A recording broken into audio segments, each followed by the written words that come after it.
If you've ever been to the doctor or the hospital, you were probably impressed with the professionalism and seeming ease that the doctors did their jobs. What you may have failed to see, however, is the story behind how these medical experts are attending to you or someone you may know. The person you're looking at is the end story of years of preschool, high school, college, medical school, internship, and some other forms of medical exposure. In the same way, great and enviable habits are stories of persistence, trials, and endurance. In this video, you will discover some very helpful tips that could help you finally decide to pick up a helpful habit and probably do away with those that are not so helpful. Just like we sometimes lack the commitment to reach our goals, building a great habit can also be sabotaged if we continue to do things the way we have always done them. Follow me as I share these powerful secrets to help you build an atomic habit. 1. Adopt the daily 1% improvement plan. If you decide to fall a tree, there are two ways to go about this. You can use a chainsaw or just use a regular axe. While the chainsaw will get the job done in minutes, the axe may take the entire day or more. Building habits are comparable to using the axe. At the first swing of the axe, the tree may not flinch, but as the axe swings increase and continue at specific spots on that tree, it will eventually be chopped down. The daily 1% improvement plan is a commitment to improve yourself by at least 1% every day and to continue to consolidate your progress. In essence, it is your commitment to deal a blow to laziness, procrastination, excuses, and so on.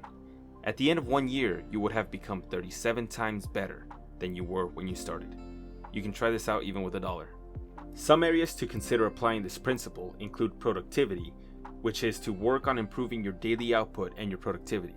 Get an extra task done before the day ends. Knowledge. The compounding effect of knowledge is powerful. It will greatly amaze you how much you can learn if you consistently learn and compound this knowledge for 1 year. Relationships. Build bridges with people.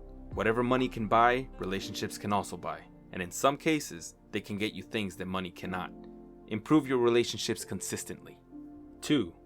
Focus more on systems than the goals. Don't take this the wrong way. Goals are important, but the systems that help you achieve those goals are more important. Let's assume that you want to lose some weight. The goal might be to lose 30 pounds in a year, but the system to make this happen would involve taking 30-minute walks or something else that you can consistently carry out every day.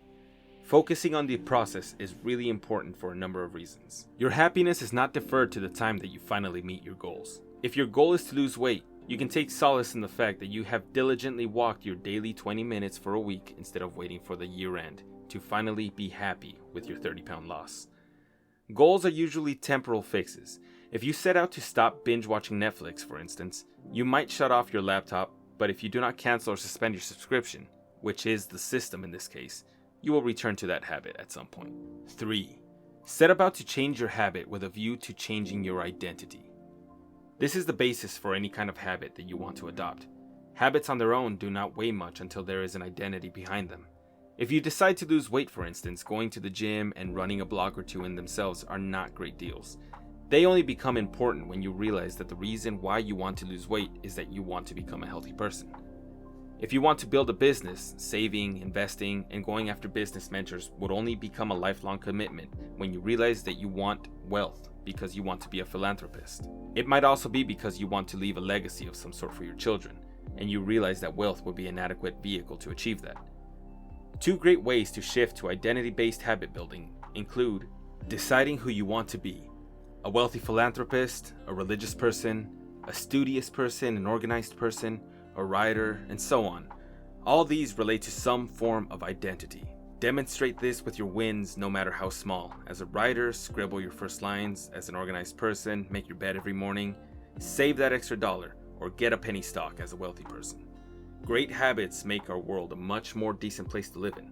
As humans, we are easily endeared to people who exhibit such admirable habits. This means that we must also know how to best position ourselves when we come across people that embody traits that we desire. You might not get so much from a person who is not very receptive of you. So after building a good habit for yourself, your next task should be to create an attractive personality. I think that should be something we should look at in our next video.